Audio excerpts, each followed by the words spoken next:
Hello दोस्तों, नमस्कार। Welcome to this video. उम्मीद करता हूं आप सब बहुत अच्छे होंगे और आपके जनरल स्टडीज़ की तैयारियां भी बहुत बढ़िया चल रही होगी, क्योंकि आप जानते हैं जीआईसी एल्टीग्रेड लेक्चरर की वैकेंसी आई जो आपके लिए बहुत इंपॉर्टेंट है। तो यहां पर हम आपका जनरल स्टडीज़ का अध्ययन करा रहे हैं। तो जनरल स्टडीज़ में आप जानते हैं 3 दिन हम प्रैक्टिस करते हैं जो कि मिक्स्ड क्वेश्चन का होता है, और 3 दिन हम टॉपिक वाइज करते हैं, जिसमें हमने इंडियन जियोग्राफी और वर्ल्ड जियोग्राफी को अभी तक कवर कर लिया है। अभी हम कर रहे हैं कॉन्स्टिट्यूशन को कवर। ठीक है, तो इसमें आज है डे 5। जी हाँ, इसमें कॉन्स्टिट्यूशन से संबंधित constitutional body and local body नामक टॉपिक को हम कवर करेंगे। ठीक है, तो आप जानते हैं ये वीडियो आपको शाम को 7 बजे हमारे इसी यूट्यूब चैनल पर प्राप्त होता है, जिसमें जो संबंधित टॉपिक होता है उसमें संबंधित जो भी क्वेश्चंस उत्तर प्रदेश लोक सेवा आयोग के पूर्व में आयोजित परीक्षाओं में पूछा गया कुछ जो है सवाल होता है, उसी को हम शामिल करते हैं जो इंपॉर्टेंट क्वेश्चंस होते हैं। ठीक है, तो साथियों आप जानते हैं कि आपके जीएस का पार्ट बहुत इंपॉर्टेंट है, बट आपके पास उतना समय नहीं है कि आप डिटेल में एक एक चीज़ों को पढ़ सकें। इसलिए हम इसको पीवाईक्यू के माध्यम से कवर करने का प्रयास कर रहे हैं।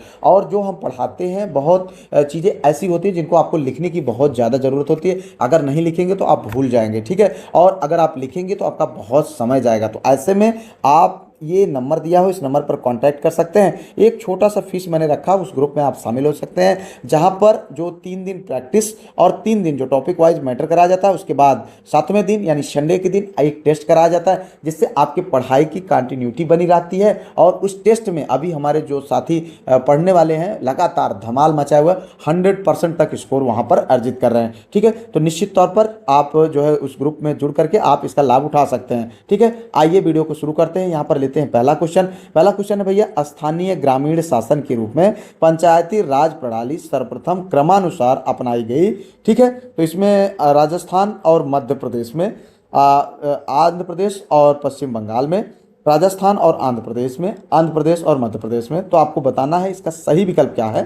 तो सही विकल्प क्या है भाई, इसका जो सही विकल्प है भैया वो है सी, यानी राजस्थान और आंध्र प्रदेश में। ठीक है, स्थानीय ग्रामीण शासन के रूप में पंचायती राज प्रणाली सर्वप्रथम नागौर जिला जो कि राजस्थान में है, वहाँ पर ये व्यवस्था लागू की गई। कब लागू किया गया? 2 अक्टूबर 1959 में। ठीक है, इसके पश्चात आंध्र प्रदेश सरकार द्वारा इसको लागू किया गया। ठीक है, पंचायती राज संस्थान जिसे शॉर्ट फॉर्म में PRI को संवैधानिक रूप से 73वें संवैधानिक संशोधन अधिनियम 1992 के माध्यम से संवैधानिक दर्जा प्रदान किया गया था। ठीक है, आंध्र प्रदेश में इसे 1 नवंबर 1959 में पेश किया गया था। ठीक है भैया, आगे बढ़ते हैं। अगला क्वेश्चन देखो, यहाँ पर पंचायती राज संस्थाओं में महिलाओं के लिए आरक्षित सीटों के संदर्भ में निम्नलिखित में कौन सा कथन सही है भैया? बताइए। 2 विकल्प है, यहाँ पर 2 कथन है। पहला, इसका प्रावधान संविधान के अनुच्छेद 243D(3) में किया गया है। ठीक है, यह आरक्षण अनुच्छेद 334 में विनिर्दिष्ट अवधि की समाप्ति पर प्रभावी नहीं रहेगा। तो आपको बताना सही विकल्प क्या है भैया। सही विकल्प है यहाँ पर ए, केवल 1, यानी ये 2 वाला ऑप्शन सही नहीं है, बल्कि यही पहला ही सही है। ठीक है, संविधान के 73वें संवैधानिक संशोधन 1992 द्वारा सभी ग्रामों के संचालन के लिए पंचायती राज व्यवस्था लागू किया गया। ठीक है, इस व्यवस्था में ग्राम पंचायत, क्षेत्र पंचायत और जिला पंचायत आते हैं। यह व्यवस्था 24 अप्रैल 1993 से प्रभावी हुआ। इसमें कुल 29 विषय शामिल है। कितने विषय शामिल है? 29 विषय शामिल है। ठीक है, अनुच्छेद 243D के तहत अनुसूचित जात, जनजात और महिलाओं के लिए 1/3 स्थान आरक्षित होंगे। ठीक है, पंचायती राज की वित्तीय लेन देन की देख रेख राज्य आयोग के निर्देशन में होगी। ठीक है भैया, तो आप जानते हैं ये क्वेश्चंस बहुत बहुत इंपॉर्टेंट है, इसलिए आप इनको जो है इग्नोर बिल्कुल भी ना करें। समय से आप इनको पढ़ें, रिवीजन करें। आप, मैं बार बार कहता हूँ, 1 घंटे समय दें। 1 घंटे मतलब आधे घंटे की वीडियो होती है, और 10-15 मिनट आप अपना जो PDFs है उनको रिवीजन कर लें। बस इतना ही करते जाएं, एग्जाम में बेहतर करेंगे, घबराइए नहीं। ठीक है भैया, तो आगे बढ़िए। यहाँ पर लेते हैं अगला क्वेश्चन। अगला क्वेश्चन है, निम्नलिखित में से कौन सी अनुसूची पंचायती राज से संबंधित है? ठीक है, आपको बताना है क्या विकल्प सही है। विकल्प सही है इसमें देखो, ये है 9, 11 और क्या है यहाँ पर 12। ठीक है, तो आपको बताना है कौन सी अनुसूची में पंचायती राज का वर्णन किया गया। तो इसमें जो सही विकल्प है वो है बी, यानी 11वीं। ठीक है, तो देखिए संविधान की 11वीं अनुसूची पंचायती राज संस्थाओं से संबंधित है। ठीक है, स्थानीय स्तर पर लोकतंत्र की स्थापना करने हेतु 73वें संविधान संशोधन अधिनियम 1992 के माध्यम से पंचायती राज संस्थाओं को संवैधानिक स्थिति प्रदान की गई है। ठीक है, आप जानते हैं कि 12वीं अनुसूची को वर्ष 1993 में 74वें संविधान संशोधन 1992 के माध्यम से संविधान में जोड़ा गया, जिसके द्वारा नगरीय निकायों को संवैधानिक दर्जा प्रदान किया गया था। ठीक है भैया, आगे बढ़ते हैं अगले क्वेश्चन की ओर। ये है, भारत के संविधान के अंतर्गत कोई भी व्यक्ति ग्राम पंचायत के सदस्य हेतु निर्वाचित हो सकता है यदि उसने आयु पूरी कर ली। मतलब कितनी उम्र होनी चाहिए, सीधा सीधा ना पूछ करके घुमाया बहुत जाता है भाई, ध्यान देना। यहाँ पर सही विकल्प है 21 वर्ष। ठीक है, भारत के संविधान के अंतर्गत किसी भी व्यक्ति को पंचायत का सदस्य निर्वाचित होने के लिए कम से कम 21 साल का होना चाहिए भैया। ठीक है, तो यहाँ पर देखिए अगला क्वेश्चन है भैया, पंचायती राज पर निम्न समितियों पर विचार कीजिए, इन्हें काल क्रमानुसार व्यवस्थित करना है भैया। अशोक मेहता समिति, LM सिंघवी समिति, BR मेहता समिति, GVK राव समिति। और आप यहाँ पर कूट दिए हैं। ठीक है, इन कूट के माध्यम से इनको जो है काल क्रमानुसार व्यवस्थित करना है। ठीक है, तो यहाँ पर जो बताया गया है भैया उस सही विकल्प क्या है, बी है। क्या सही है, बी है, यानी सबसे पहले नंबर आता है BR मेहता समिति, जो कि ये है। ठीक है, जो 1957 में लागू किया गया था। ठीक है, उसके बाद मतलब आया था ये समिति। उसके बाद अशोक मेहता समिति, ये यानी पहला ऑप्शन। ठीक है, ये 1977 में। फिर उसके बाद GVK राव समिति, कौन, GVK राव समिति, यानी चौथा ऑप्शन। फिर उसके बाद जो है सेकंड बचता है, जो कि GVK राव समिति जो है 1985 में आई थी। और उसके बाद LM सिंघवी समिति, जो कि 1986 में। ठीक है, तो इस तरीके से इसका कालक्रम मैच होता है। आगे बढ़ते भैया, अगला क्वेश्चन यहाँ पर है, यहाँ पर निम्नलिखित में से कौन सा सही सुमेलित है। देख लीजिए भैया, नहीं लिखा हुआ है, बात हो रही है। इस समिति का उद्देश्य है और ये विषय है। ठीक है, संस्थानम समिति, जो कि पंचायती राज वित्तीय जो है संसाधन से संबंधित है। अगला है GVK राव समिति खंड स्तर परियोजना। ठीक है मित्र, ये समझ लीजिए कि क्वेश्चंस जो भी हैं बहुत सेलेक्टेड है, इसलिए बिना भटके आप इनको रेगुलर बेस पर देखें, तैयार करें और अपने एग्जाम में बेहतर करें कम से कम समय में। ठीक है, और दूसरी चीज़ मैं आप लोगों को ये बताना चाहूँगा मित्र कि आप वीडियोस जानते हैं बहुत मेहनत से बनती है, तो थोड़ा सा बटन दबा दिया करो यार, लाइक वाइक कर दिया करो। ठीक है, शेयर वेयर कर दिया करो अपने दोस्तों में। ठीक है, जिससे कि ज़्यादा से ज़्यादा लोग इसका लाभ उठा सकें। तीसरा ऑप्शन देखिए भैया, बलवंत राय मेहता समिति, जो कि पंचायती राज संस्थाएं हैं। और चौथा है यहाँ पर है दंतवाला समिति, जो कि ग्रामीण विकास कार्यक्रम हेतु प्रशासनिक व्यवस्था से संबंधित है, इसका विषय था। ठीक है, तो यहाँ पर आपको बताना है कि कौन सही सुमेलित है। तो सही सुमेलित में जो सही है वो है सी। ठीक है, बलवंत राय मेहता समिति, जो कि पंचायती राज संस्थाओं से संबंधित है। ठीक है, संस्थानम समिति जो थी पंचायती राज वित्तीय संसाधन से संबंधित नहीं थी, बल्कि ये जो है केंद्रीय सतर्कता आयोग की स्थापना, जो कि भ्रष्टाचार निरोधक समिति से संबंधित थी। ठीक है, तो उसके बाद अगर हम बात करें GVK राव समिति, जो कि खंड स्तर परियोजना। ठीक है, तो ये 1985 में आई थी। पंचायती राज में ग्रामीण विकास व गरीबी उन्मूलन कार्यक्रम की समीक्षा हेतु इसका बनाया गया था। ठीक है, आप इतना समझ लें कि ये सारी चीज़ें डिटेल से आपको PDF में लिखा हुआ मिल जाएगा। ठीक है, अगर हम बात करें बलवंत राय मेहता समिति की, तो अभी जैसा कि उसमें सही सुमेलित ही है, तो पंचायती राज संस्थाएं जो कि त्रिस्तरीय ढांचा सुझाया गया है। ठीक है, अगर हम बात करें दंतवाला समिति की, तो जो 1978 में ब्लॉक स्तर पर नियोजन से संबंधित था। ठीक है, आगे बढ़ते लेते हैं अगला क्वेश्चन। पंचायती राज व्यवस्था 73वां संविधान संशोधन अधिनियम द्वारा स्थापित त्रिस्तरीय प्रणाली में सम्मिलित है। तो कौन कौन है आपको बताना, त्रिस्तरीय प्रणाली की बात हो रही है। ठीक है, तो ग्राम पंचायत, क्षेत्र पंचायत, जिला पंचायत, ब्लॉक समिति, जिला परिषद, पंचायत समिति, ग्राम पंचायत, पंचायत समिति, ब्लॉक समिति, ये सब क्या है। तो इसमें जो सही विकल्प है भैया वो है ए, यानी ग्राम पंचायत, क्षेत्र पंचायत और जिला पंचायत। ग्राम पंचायत जो प्रधान जो चुना जाता है। ठीक है, उसके बाद अगर क्षेत्र पंचायत की बात हो तो जिसे जो है BDC बोलते हैं। ठीक है, काम कुछ नहीं होता है, काम उसको बेचारे का अधिकार ही कुछ नहीं होता है, लेकिन चुनाव बड़े शौक से होता है। ठीक है, तो जिला पंचायत वो होता है, चुनाव तो होता है, चुनते भी हम हैं, लेकिन वो हमारे कोनो काम नहीं आता है, क्योंकि वो बड़ा वाला नेता बन जाता है। ठीक है, तो यहाँ पर आगे देखिए थोड़ा सा, इस वर्ष 1993 में 73वें संविधान संशोधन, जो कि 1992 में जो है 73वां संविधान संशोधन आया था, के माध्यम से भारत में त्रिस्तरीय पंचायती राज व्यवस्था को संवैधानिक दर्जा प्राप्त किया हुआ था। ठीक है, संविधान के भाग 9 में पंचायतों नामक शीर्षक के तहत अनुच्छेद 243 से 243 तक पंचायती राज से संबंधित उपबंध किए गए हैं। त्रिस्तरीय प्रणाली राज व्यवस्था में ग्राम पंचायत, क्षेत्र पंचायत और जिला पंचायत शामिल हैं। ठीक है भैया, आगे बढ़ते हैं। अगला क्वेश्चन यहाँ पर है, पंचायतों के लिए कराए जाने वाले सभी निर्वाचनों के संचालन का अधीक्षण, निर्देशन और नियंत्रण निहित होता है राज्यपाल में, भारत के निर्वाचन आयोग में, जिला पंचायत राज अधिकारी में, राज्य निर्वाचन आयोग में। तो सही विकल्प आपका क्या है?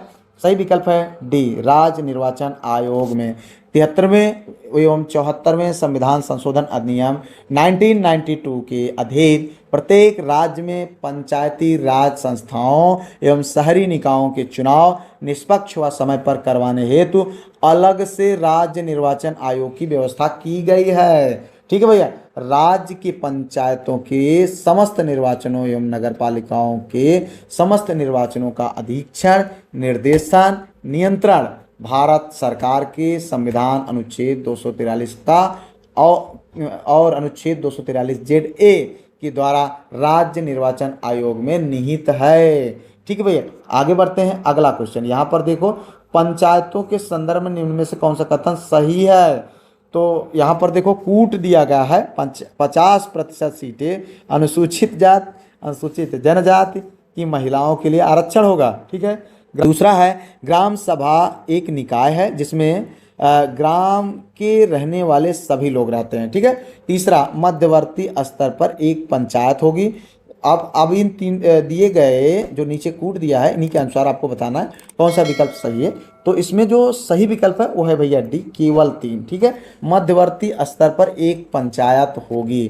ध्यान से समझिएगा मित्र, प्रधानमंत्री श्री नरसिम्हा राव के कार्यकाल के वर्ष 1992 में पारित 73वें और 74वें संविधान संशोधन द्वारा पंचायतों और नगर पालिकाओं को संवैधानिक दर्जा प्रदान किया गया था। ठीक है, संविधान के भाग 9 में जो अनुसूची 243 से 243 तक पंचायतों का वर्णन है। अनुच्छेद 243 के द्वारा राज्यों में त्रिस्तरीय पंचायती राज व्यवस्था का प्रावधान किया गया है, जिसमें ग्राम स्तर पर ग्राम पंचायत, मध्यवर्ती पर पंचायत समिति, जिला स्तर पर जिला पंचायत का गठन किया जाएगा। ठीक है भैया, ये कहा, ऐसी अनुशंसा की गई थी।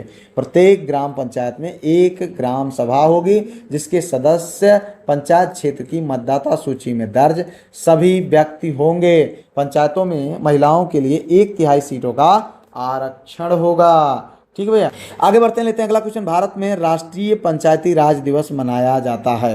राष्ट्रीय पंचायती राज दिवस 26 जनवरी, 2 अक्टूबर, 21 अप्रैल और 24 अप्रैल को। तो आपको बताना भैया सही विकल्प क्या है? सही है यही, कौन? 24 अप्रैल को। ठीक है, तो भारत में 24 अप्रैल को राष्ट्रीय पंचायती राज दिवस मनाया जाता है। यह दिन भारतीय संविधान के 73वें संविधान संशोधन अधिनियम 1992 के लागू होने का प्रतीक है, जो कि 24 अप्रैल 1993 में लागू हुआ। ठीक है, इस दिन को राष्ट्रीय पंचायती राज दिवस के रूप में मनाने की शुरुआत 2010 से हुई। एक बात ध्यान दीजिए मित्र, कोई जरूरी नहीं सेम क्वेश्चन आपको पूछे जाएं। ठीक है, तो आपसे क्वेश्चन घुमा फिरा करके भी पूछे जा सकते हैं, या इनसे जो संबंधित टॉपिक्स हैं जैसे पूछा जा सकता है कि जो है पंचायती राज दिवस के रूप में मनाने की जो शुरुआत है वो कब से हुई थी।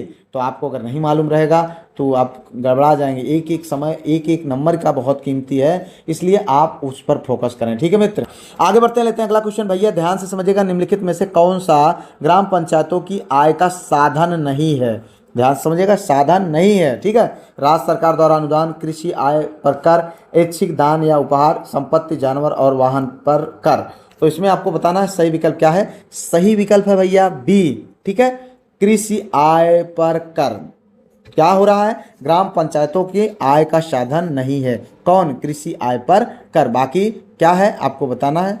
यहाँ पर है देखो ग्राम पंचायतों की आय के स्रोत जैसे राज्य सरकार का द्वारा अनुदान, ठीक है, ऐच्छिक दान या उपहार, ठीक है, संपत्ति, जानवर व वाहन पर कर, ठीक है। जबकि जो कृषि आय पर कर राज्य सरकार की आय का स्रोत है, ना कि ग्राम पंचायत का, ठीक है। आगे बढ़ते हैं भैया, अगला क्वेश्चन लेते हैं। यहाँ पर है निम्नलिखित में से कौन सा भारतीय संविधान के अंतर्गत सही सुमेलित नहीं है।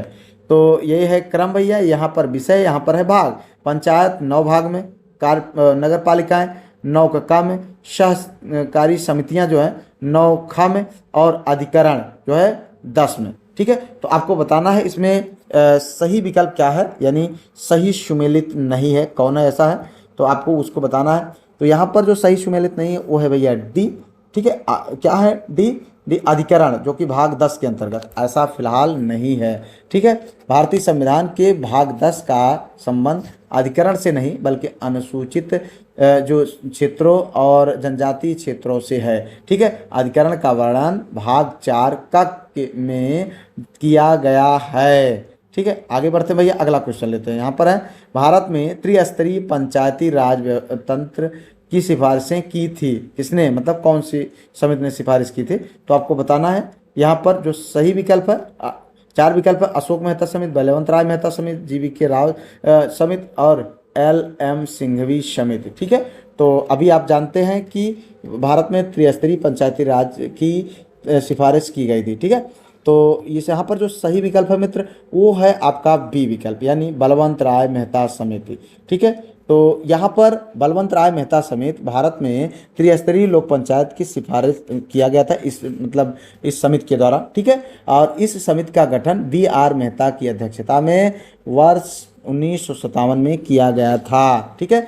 बलवंत राय मेहता यानी BR मेहता की अध्यक्षता में 1957 में किया गया। समिति ने नवंबर 1957 में अपनी रिपोर्ट सौंपी थी पहली बार, ठीक है। इसके आधार पर त्रिस्तरीय लोकतांत्रिक प्रणाली के तहत प्रजातांत्रिक विकेंद्रीकरण का सिद्धांत विनिर्दिष्ट है या निर्मित है, ठीक है। आगे बढ़ते लेते हैं अगला क्वेश्चन। पंचायत चुनाव में अनुसूचित जातियों के लिए पदों का आरक्षण किस राज्य में लागू नहीं होगा। ये भैया क्वेश्चन पूछा गया था UPPCS प्री GS 2016 में, ठीक है। तो यहाँ पर आप देखिए उत्तर प्रदेश, असम, अरुणाचल प्रदेश, हरियाणा, ठीक है, उसके सापेक्ष में ये जो क्वेश्चन सही है, यहाँ पर ऑप्शन सही है अरुणाचल प्रदेश, ठीक है। तो पंचायत चुनाव में अरुणाचल प्रदेश में अनुसूचित जातियों के पदों का आरक्षण लागू नहीं होगा, ठीक है। ये 2016 के सापेक्ष में पूछा गया था, ठीक है। 83वें संविधान संशोधन वर्ष 2000 के अनुसार पंचायती राज अनुसूचित संस्थाओं में अनुसूचित जाति के लोगों के लिए आरक्षण का संवैधानिक बाध्यता में छूट प्रदान की गई है, ठीक है।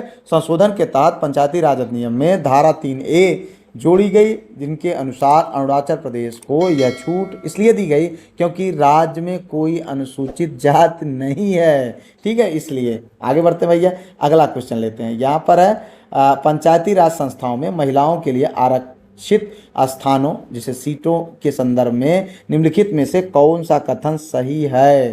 तो यहाँ पर देखिए भैया कूट दिया गया है, इसका प्रावधान संविधान के अनुच्छेद 243D3 में किया गया है, ठीक है। यह आरक्षण अनुच्छेद 334 में विनिर्दिष्ट अवधि की समाप्ति पर प्रभावी नहीं रहेगा, ठीक है। केवल दो, एक एवं दो दोनों, और यहाँ पर ना तो एक ना तो दो। तो सही विकल्प क्या है आपको बताना है।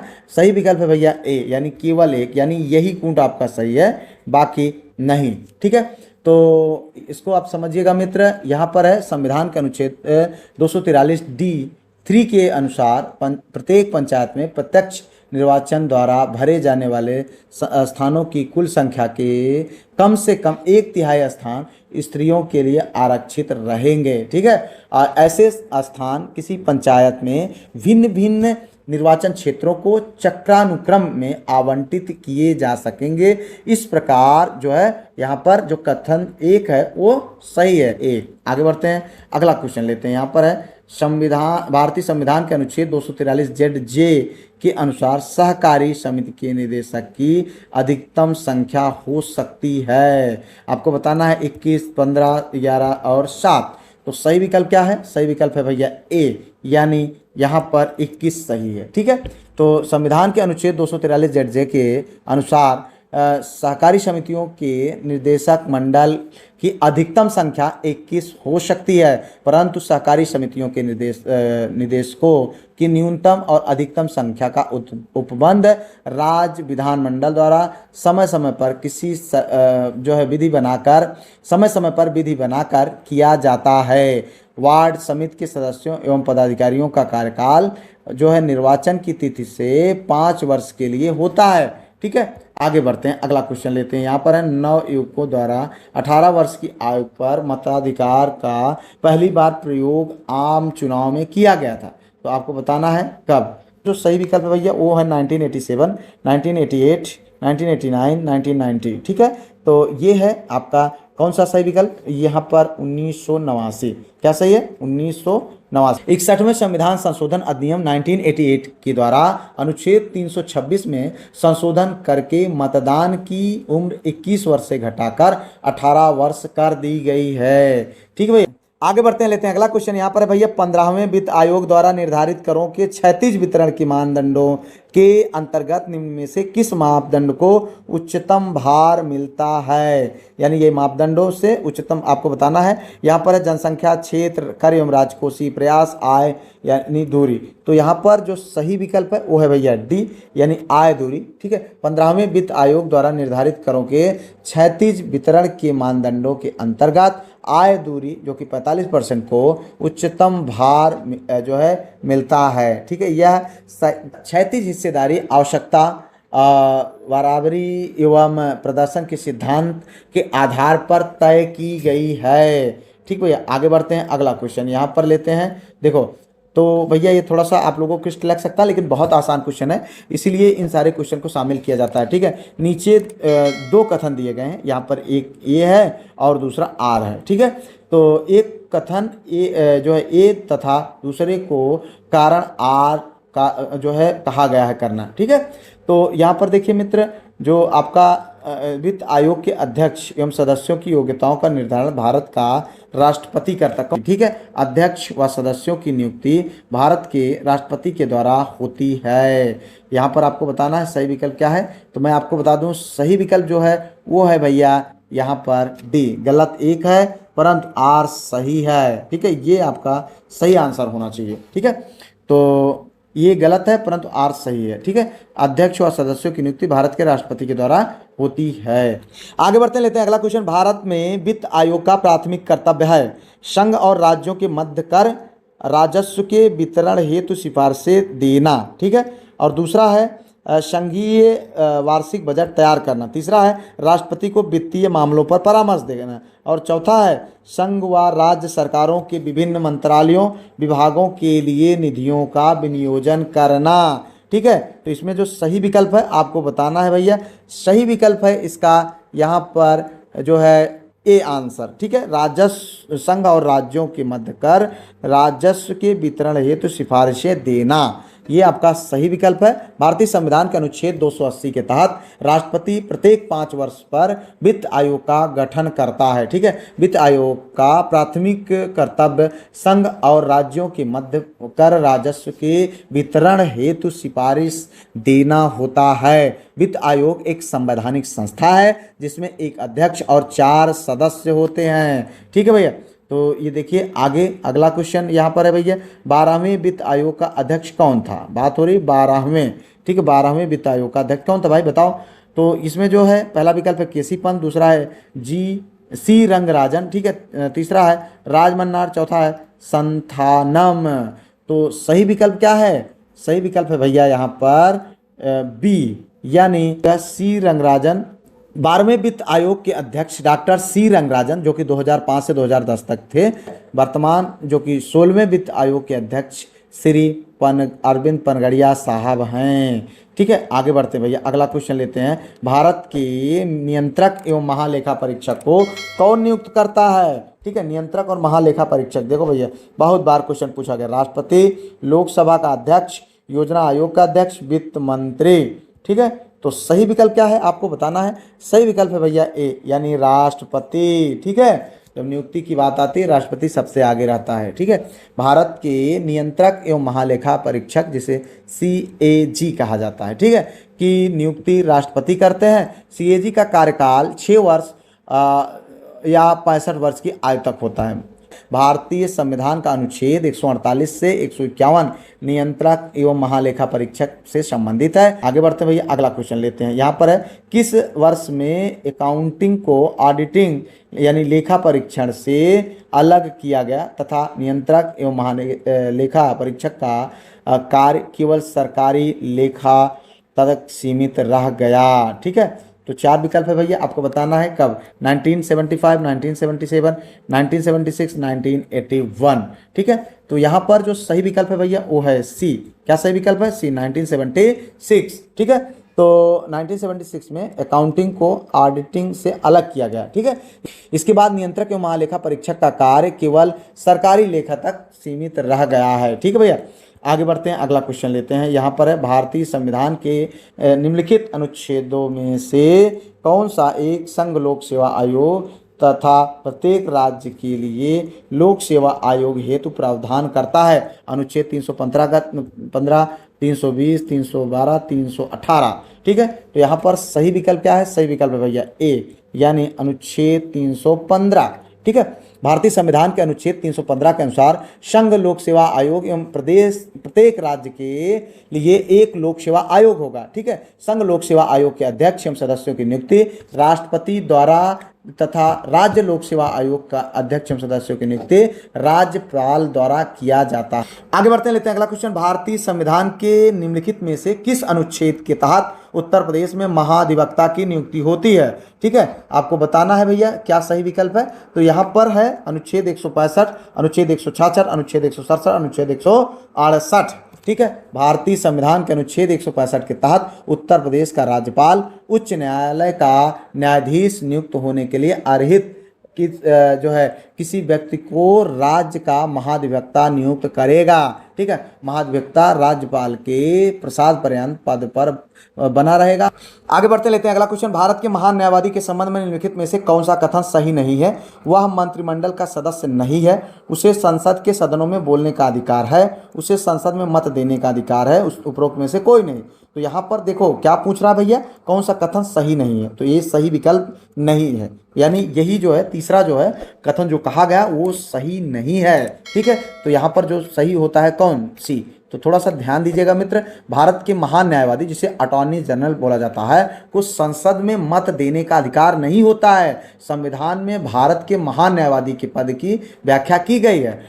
वह देश का प्रथम विधि अधिकारी होता है। अनुच्छेद 76 के अनुसार राष्ट्रपति महान न्यायवादी की नियुक्ति करता है बशर्ते उस व्यक्ति में उच्चतम न्यायालय का न्यायाधीश बनने की योग्यता हो। ठीक है, संविधान में महान न्यायवादी के कार्यकाल या हटाने की कोई निश्चित व्यवस्था नहीं की गई है। ठीक है, वह अपने पद पर राष्ट्रपति के प्रसाद पर्यंत तक बने रह सकता है। प्रसाद पर्यंत का मतलब होता है इच्छा अनुसार, राष्ट्रपति जब चाहे हटा सकता है। महान न्यायवादी भारत सरकार का विधिक सलाहकार होता है, उसे राष्ट्रपति द्वारा निर्धारित पारिश्रमिक भी मिलता है। संसद सदस्य जैसे विशेषाधिकार व भत्ते भी मिलते हैं। उसे भारत के किसी भी न्यायालय में सुनवाई का अधिकार है। संसद के दोनों सदनों में बोलने या कार्रवाई में भाग लेने का अधिकार है, परंतु मत देने का अधिकार उसको नहीं है। बात किसकी हो रही है? भारत के महान न्यायवादी की। ठीक है, आगे बढ़ते भैया अगला क्वेश्चन। निम्नलिखित में से भारत के संविधान में उल्लिखित भाषाओं के बारे में क्या सही है? तो यहाँ पर आपको बताना है भैया, ये देखो एक मतलब क्वेश्चन है कि ऑप्शन है। ठीक है, देखो यहाँ पर राज्य भाषाई अल्पसंख्यकों को प्राथमिक विद्यालयों में शिक्षा के माध्यम के रूप में उनकी मातृभाषा चुनने के लिए बाध्य कर सकता है। भाई बताओ, इतना लंबा ऑप्शन कंफ्यूज करने के लिए। अंगिका अब संविधान की 8वीं अनुसूची में सम्मिलित है। तीसरा विकल्प है हिंदी भाषा की राष्ट्रीय भाषा है, हिंदी भाषा ही राष्ट्रीय भाषा है। ठीक है, चौथा है बोडो संविधान की 8वीं अनुसूची में स्वीकृत भाषा है। तो यहाँ पर आपको बताना है कौन सा विकल्प भैया सही है। तो इसका जो सही विकल्प है वो है डी, बोडो संविधान की 8वीं अनुसूची में स्वीकृत भाषा है। ठीक है भैया। तो देखो यहाँ पर बोडो संविधान की 8वीं अनुसूची में स्वीकृत भाषा है।